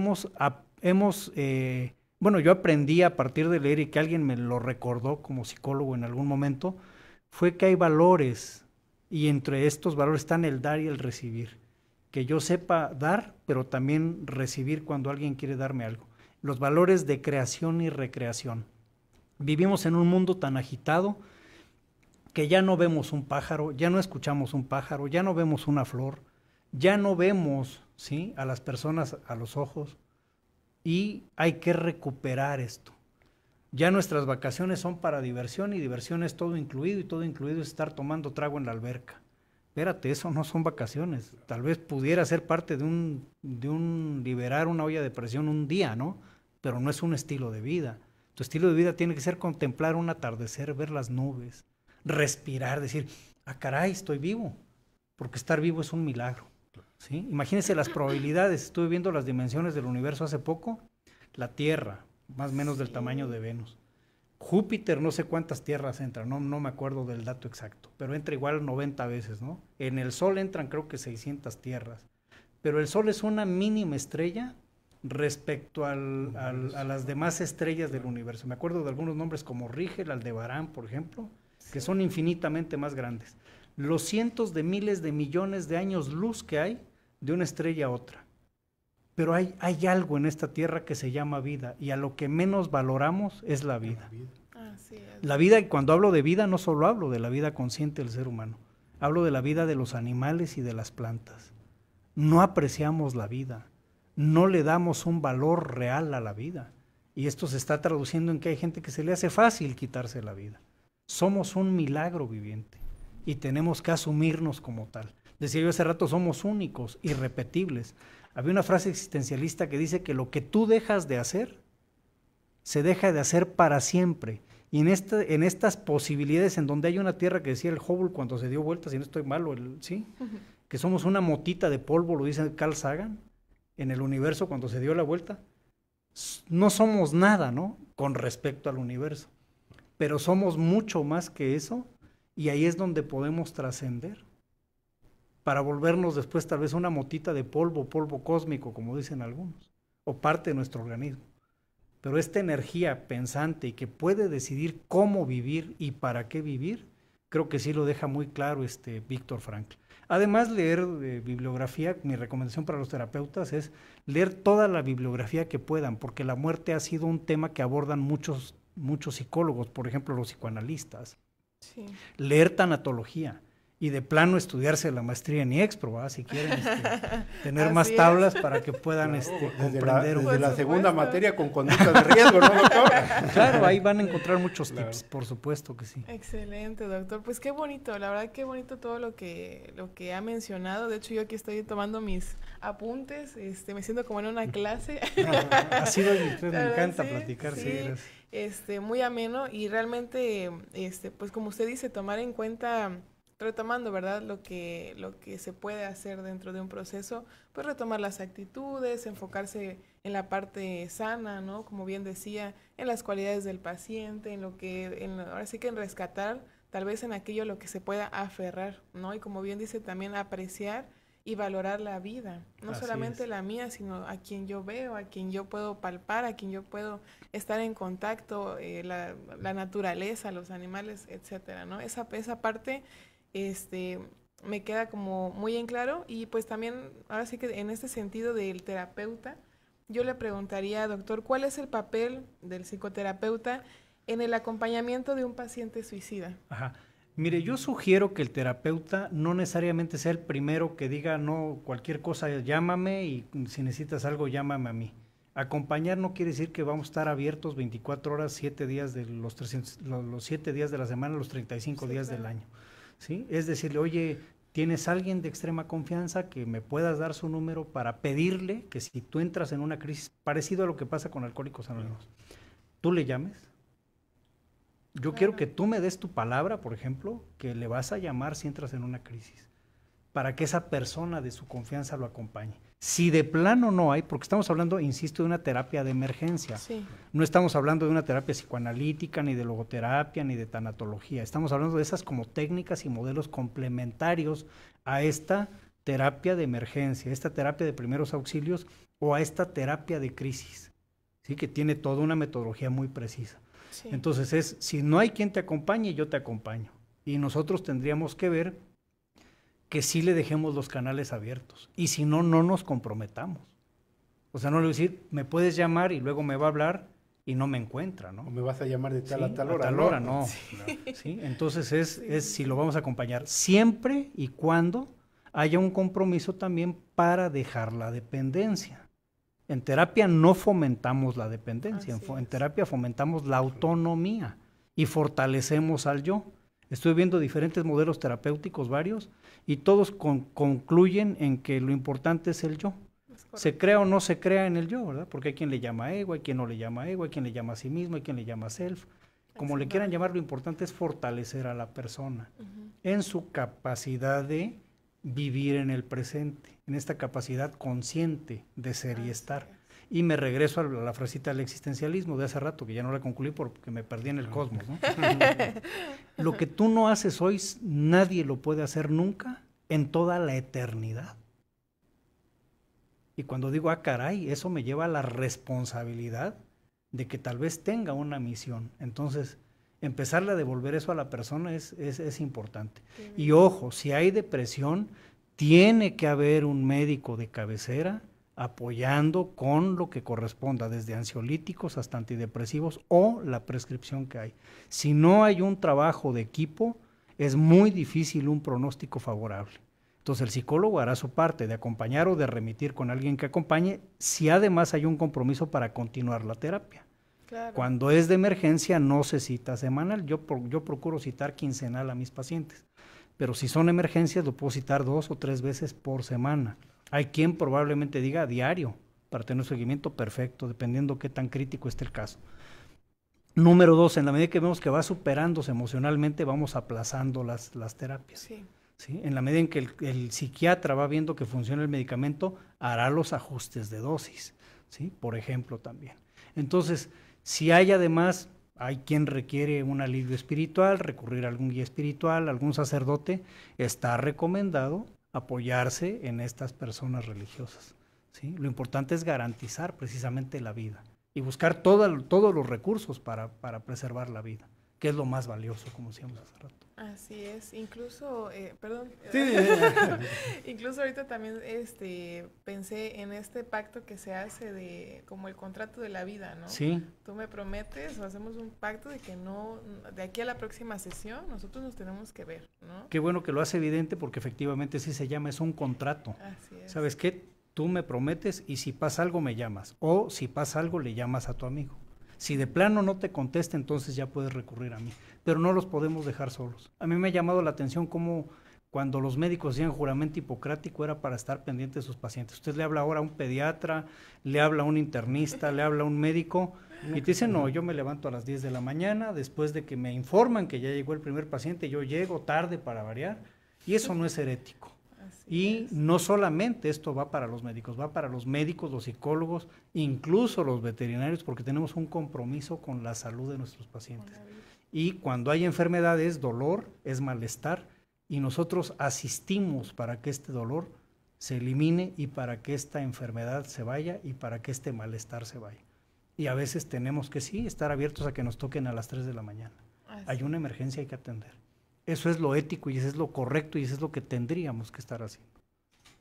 No, y sobre todo cuando hablamos de salud mental, ¿no? Que quizá el riesgo es mayor que cuando es un riesgo de salud, ¿no? Porque a veces en riesgo de salud, bueno, un problema de salud quizá no es tan, no hay una consecuencia tan grande como cuando es cuando tiene que ver con lo que es salud mental, ¿no? Así es. Y pues nos estaba hablando de la parte esta de atención, de diferentes enfoques y demás de cómo atender la parte de la prevención del suicidio, y nos gustaría que le platicara a la audiencia qué opciones de tratamiento y terapia hay disponibles. Mire, la más ocurrida actualmente es la terapia cognitivo-conductual. Yo no voy a ahondar ahí porque si no vamos a la psicología profunda y no vamos a las cuestiones del pasado, aunque se atiendan en el presente, ¿va? Porque finalmente para mí no hay pleito entre la Gestalt y el psicoanálisis.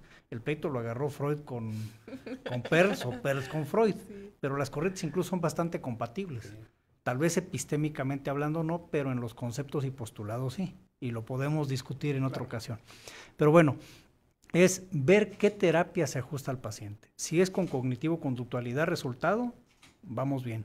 Pero si vemos que no está dando resultado, que hay recaídas, no estamos haciendo el trabajo correcto, ¿no? Entonces, yo sugiero que se haga siempre un ajuste y una evaluación de qué estoy haciendo y si está dando resultado. Cambiar la técnica. Se ha visto que ha funcionado, por ejemplo, los grupos de apoyo. Se ha visto, por ejemplo, que han funcionado la hipnoterapia para algunos casos. Se ha visto que si hay duelos no resueltos, las sillas vacías, ¿no?, que se proponen desde el psicodrama, pueden dar muy buen resultado. De repente hay gente que dice, no, pues es que se murió mi hermano, yo entré en depresión desde ahí, lo quiero ir a alcanzar, lo quiero ir a alcanzar. Y se vuelve una rumiación mental, ¿no?, de pensamientos. Sí. Y terminan suicidándose a alguien por ello, ¿no? Entonces, ver qué patrones hay, hacer una evaluación integral de la persona. La persona no solo es cognitiva, ni solo es conducta, ni solo es emocional. Hay una parte espiritual que yo decía hace rato que es importante.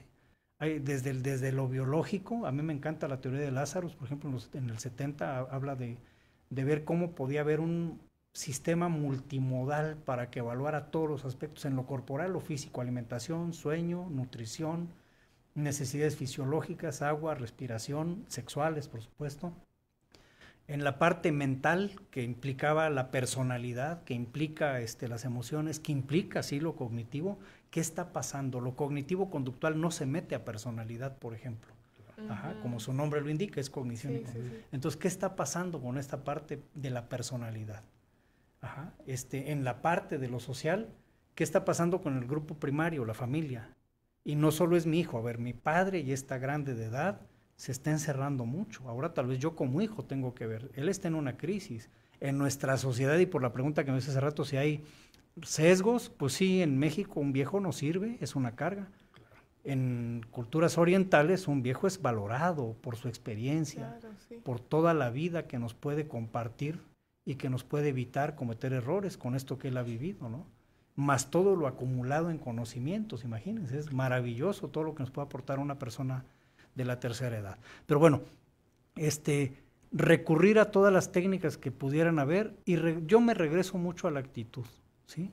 Pero por supuesto que en este sistema multimodal entran las principales fuerzas de la psicología: psicoanálisis psicodinámicas, Gestalt, humanismo existencial.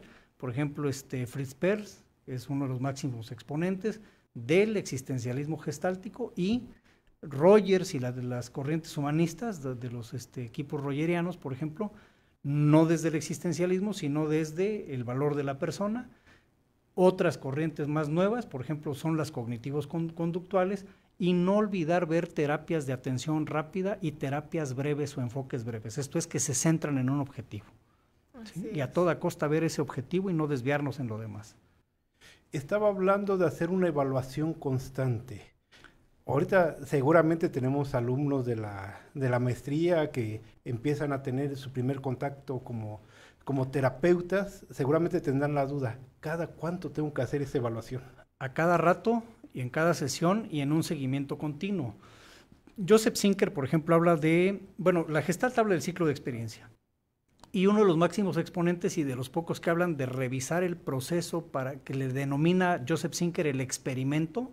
Él dice que yo como terapeuta voy a ver si el paciente soporta cierta técnica, y si no, irle graduando, de eso se trata, ¿sí? Hasta qué punto yo puedo pedirle que dramatice algo para que, por ejemplo, sea constructivista el proceso y no solamente sea mental, ¿sí? O solo cognitivo.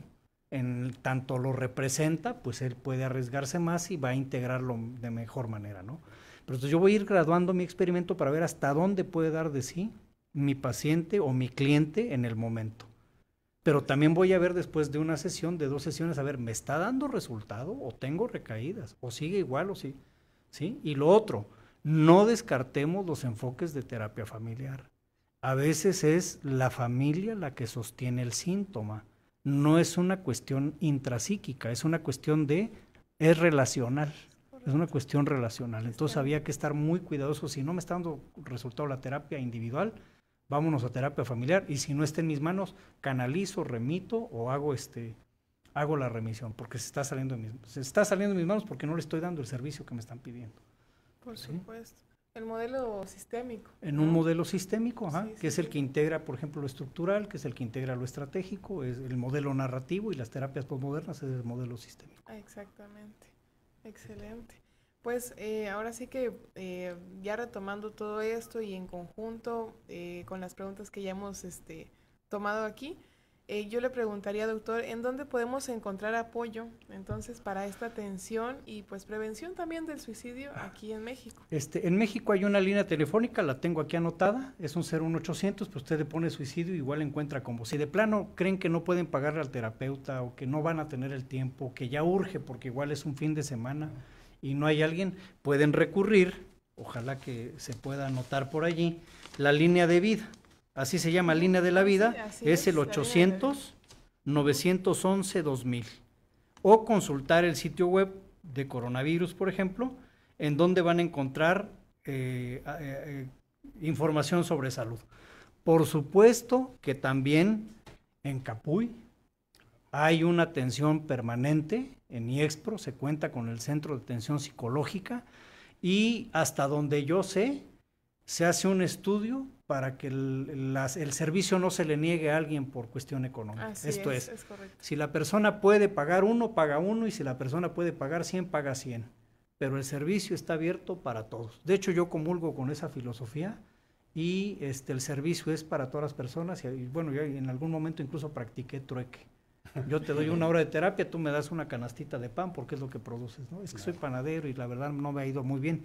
Bueno, sabes hacer pan, deme pan a cambio de la hora. Claro. Y me funcionaba la terapia. Mientras hay un intercambio. Hay un intercambio, eso sí, Exactamente. tiene que haber un intercambio. La Así terapia no es. es gratis porque finalmente es un servicio, pero tampoco tiene que estar por las nubes y estar encarecida. Claro. Entonces, Así Capuy es. y la línea de vida de los datos que ya proporcionamos. Creo que de Capuy esta comunidad tiene incluso en plataforma el acceso, ¿no? Y el asesor igual les puede brindar toda la información para que preservemos la vida, porque finalmente qué bonita es la vida, ¿no? Qué bonito es vivir.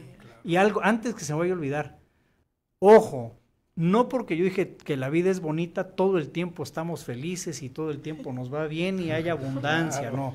Lo normal en el ser humano es pasar al menos por una crisis depresiva en la vida. Si no te ha dado, te va a dar. Al menos es normal para todos, cuando hablamos de normal es la mayoría, han pensado en quitarse la vida en algún momento, ¿sí?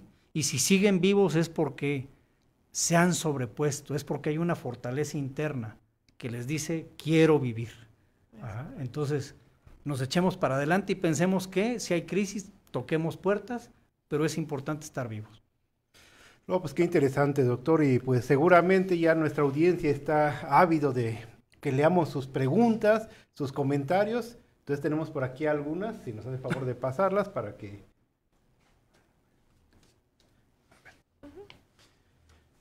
Y pues la maestra Cintia va a hacer la primera pregunta. Para que... Excelente.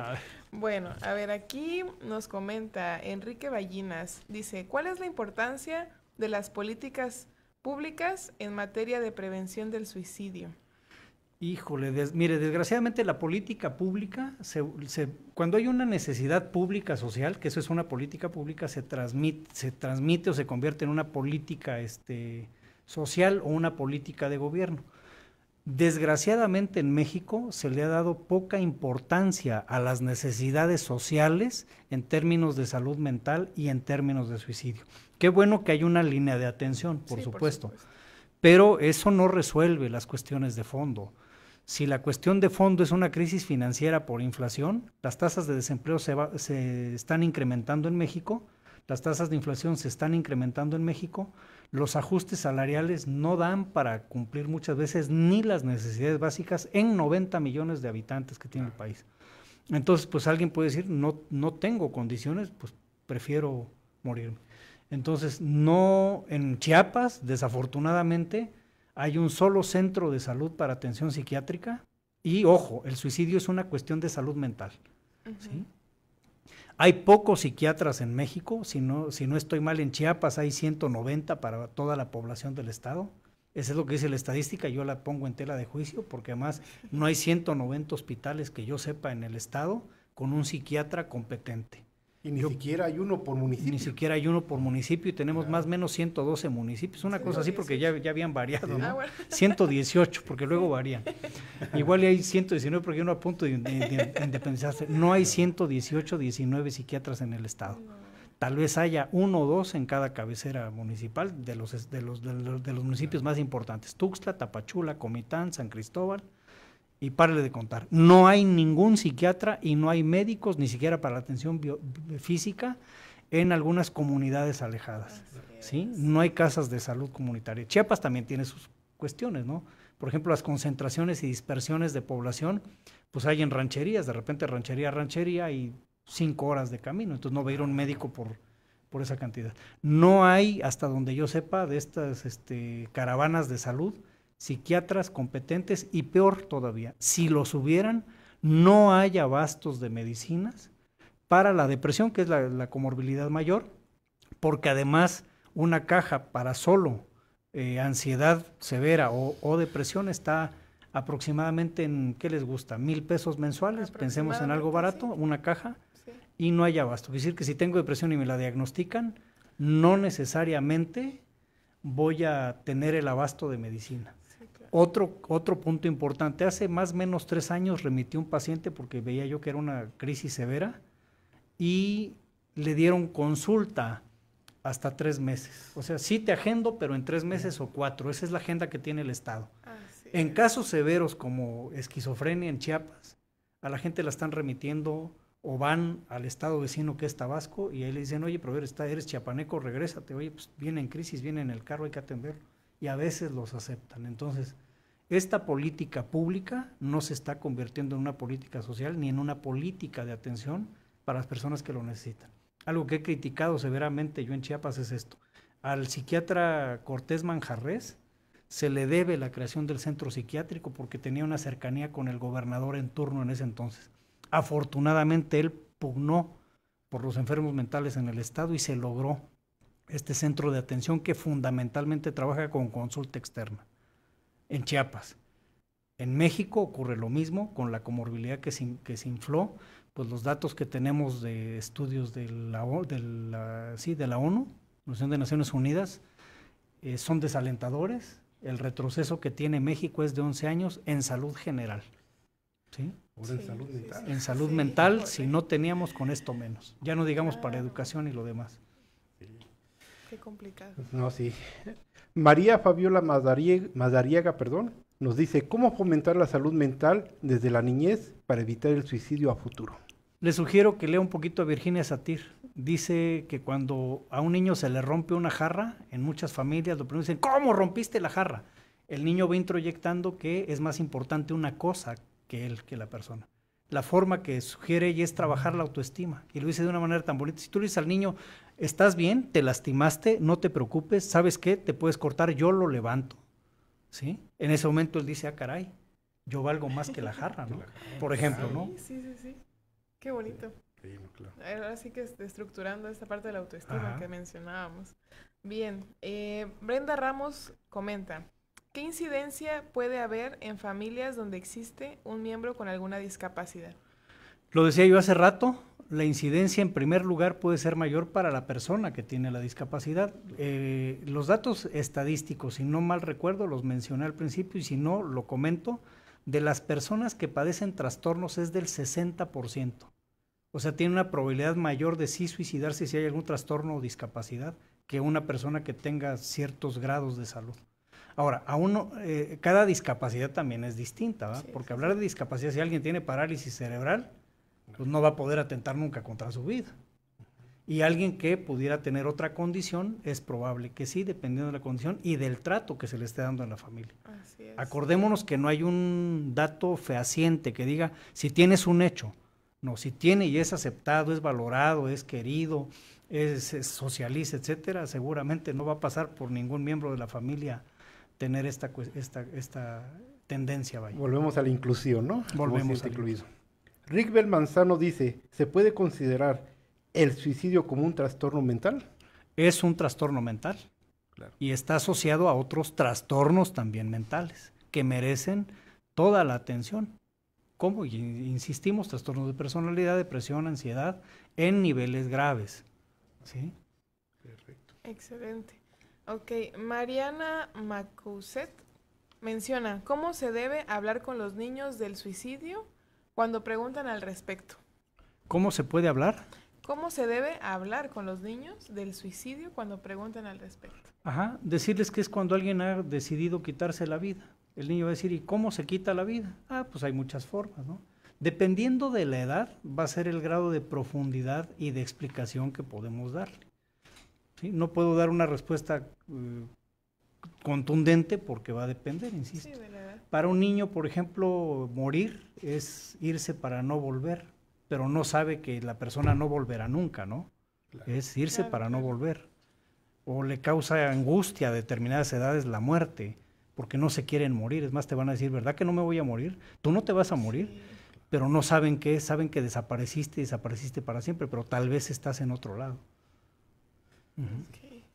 Pues realmente qué interesante, doctor. Ha sido una grata experiencia. Aprendimos bastante, les soy sincero, como decía hace rato Cintia. También nosotros aprendimos el día de hoy y no dudo que nuestra audiencia tuvo conocimientos el día de hoy. Realmente yo creo que da el tema hasta para en un futuro una sesión más. Y pues yo creo que invitar al doctor para que dé sus recomendaciones con respecto a la actividad del día de hoy, al tema que es realmente muy importante. Gracias, maestro. Pues una recomendación es ir a la carrera. Está Claro, claro. invitando IEXPRO, sí. porque es con esta intención de valorar la vida, Claro. ¿sí? Aprender a contemplar, a divertirse, y si hay a veces algún exceso, pues no está de más. Hay un libro que se llama Líbranos de la imperfección, que es de logoterapia, A ese sí pero quiero es contemplar, participar. ¿sí? Es contemplar, es Claro. darse el tiempo para escuchar, para estar, ir a un sendero de bosque, ir a la montaña. Si no nos gusta la montaña, al mar. Si nos da miedo el mar porque las olas pudieran sugerir algún evento traumante, pues algo hay siempre. Incluso en las banquetas de la calle no falta una flor que nace. Qué lindo. No, y a veces los momentos más agradables o gratos que tenemos de nuestra infancia es en una banqueta con los amigos. Es en una Así banqueta. es. Así Como es, quien maestro. dice, doctor, es disfrutar el momento, ¿no? Es disfrutar el con día de hoy. responsabilidad Así es. y con conciencia. Porque hay quien dice disfrutar es dedicarnos al reloj. No, pero eso para empezar no dice la Gestalt tampoco. Es con conciencia y con responsabilidad, porque todo tiene consecuencias. ¿Sale? Así es.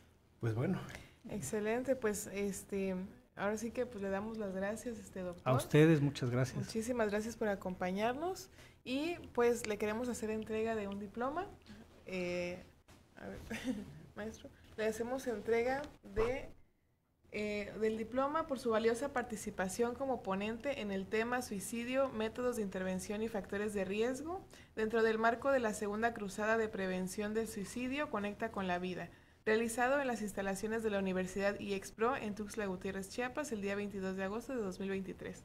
Muchísimas gracias, maestro. A usted muchas gracias. A ustedes Muchísimas muchas gracias. gracias. ¿Y algún comentario más, maestro? pues que es un placer y un lujo tener aquí al doctor Javier Alejandro Luna Mancilla. Gracias por aceptar la invitación, doctor. Sé que en algún momento nos va a acompañar nuevamente por el tipo de programas que manejamos aquí en Más Salud Mental para todos y pues está abierta esa invitación para un futuro. Muchas gracias, doctor. Y pues yo creo que ha llegado el momento de despedirnos, Cintia. Es así. Y en nombre de la comunidad IEXPRO queremos darle la gracia a todo el público, a la audiencia que nos acompañó el día de hoy y que nos sigan en las redes sociales, en todos nuestros programas de Más Salud Mental. Y los esperamos a la siguiente emisión, que es el día lunes 28 de agosto a las 5:30 p.m. Viene un tema también muy interesante, al igual que el del día de hoy, que se llama el desgaste emocional de los cuidadores, Sí. con otra experta en el tema, que es la maestra Araceli Denise Díaz Pedrosa. Excelente, maestro. Pues sí, es un tema bastante interesante. Los esperamos en la próxima emisión. Muchísimas gracias, maestro, también por acompañarnos. Claro. Y muchísimas gracias, doctor. Gracias. Nos vemos entonces el próximo lunes. El próximo lunes 28. Y muchísimas gracias a todos y a todas por acompañarnos. Esperemos verlos próximamente. Y como dice el doctor, a vivir la vida. Así es. Muchísimas gracias. Hasta luego. Hasta luego.